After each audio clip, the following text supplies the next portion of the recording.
এর মধ্যে মনে হয় ডিসি সার্কিট থাকতে পারে। কিছু কিছু ব্যান্ড পরিবর্তন আছে এসি সার্কিটও আছে।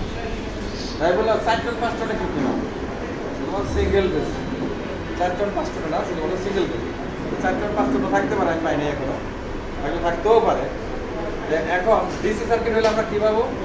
ডিসি সার্কিট হলে থাকবো খালি যে ইনার আউট হয়েছে দুটো তার নিউট্রাল ফেজ সার্কিটের ভিতরে গেছে, আর এক তার খালি একটা সোর্স আউট হয়েছে, আউট হয়ে এই ইনডোরের কানেক্টর পিনায় লাগছে, মানে কানেক্টর টার্মিনাল লাগছে, এখান থেকে 3 তার শুধু আউট হয়ে গেছে। সেই ক্ষেত্রে আউটডোরটা পাওয়ার ইন হবে। যদি ডিসি সার্কিট হয় তাহলে কি হবে? আউটডোর দিয়া পাওয়ার ইন হবে, কখনোই ইনডোর দেওয়া পাওয়ার ইন হবে না যদি ডিসি সার্কিট হয়, কখনোই না। যদি ডিসি সার্কিট হয় তাহলে অবশ্যই আউটডোর দেওয়া পাওয়ার ইন হবে, এটা তোমরা খেয়াল রাখবে। যদি আউটডোরে ম্যাগনেটিক কন্ডাক্ট থাকে তাহলে আউটডোর দেওয়া পাওয়ার ইন হবে। আবার ইনভার্টার সার্কিটের মধ্যে কিছু এসির ইনডোর দেওয়া পাওয়ার ইন হয়, কিছু এসির আউটডোর দেওয়া পাওয়ার ইন। তো প্রত্যেকটা ডিজাইন একটা কোম্পানি করে, তার কোম্পানির সাথে আরেক কোম্পানি করে। আর যেটা আউটডোর দিয়ে পাওয়ার ইন হবে ওটা তো ডাইরেক্ট কানেকশন আউটডোরই থাকে। আউটডোরে থাকবে, কিন্তু নিউট্রাল ফেজ তো উপরে যাইতে হয়, নিউট্রাল ফেজ উপরে যাইবো আবার এটাই ফিরাইবো, ঠিক আছে? 2 লাইনটা যাইবো আবার 1 লাইনে ফিরাইবো। নিউট্রাল তো সার্কিট দিয়েও লাগবে না, কাজ করতো না।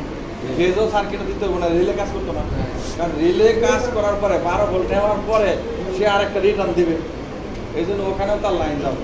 আমরা আউটডোরে পাওয়ার দেওয়ার সাথে সাথে ইনডোর কাজ করবে, কিন্তু আউটডোর কাজ করবে না। কেন কাজ করবে না? ওই ইনডোর থেকে সিগন্যাল আউটডোরে যখন আসবে তখন আউটডোর সক্রিয় হবে, মানে এখানে জমা থাকবে, ঠিক আছে? এখানে কি থাকবে? জমা থাকবে।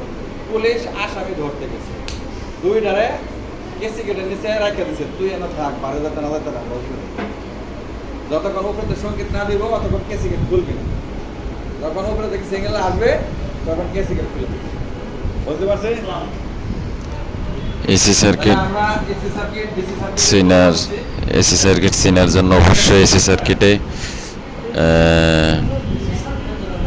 স্টেপ ডাউন থাকবো, স্টেপ ডাউন ইয়ে থাকবো অ্যাডাপ্টার, এরপর ট্রান্সফরমার, এরপরে থাকবো এসি আউট হচ্ছে, ডিসি ভোল্ট সার্কিট থেকে ক্যাপাসিটার, ক্যাপাসিটার রিলে থাকবো। এসি সার্কিটে স্টেপ ডাউন, ট্রান্সফরমার, তারপরে ক্যাপাসিটার, আর অবশ্যই রিলে থাকবো। আর ডিসি সার্কিটে শুধু আউটপুট, আউটডোরে থাকবো ইনপুট, আর এটার থেকে একটা তার শুধু বাড়াইব সার্কিটের থেকে, আউটপুট ইনডোরের থেকে।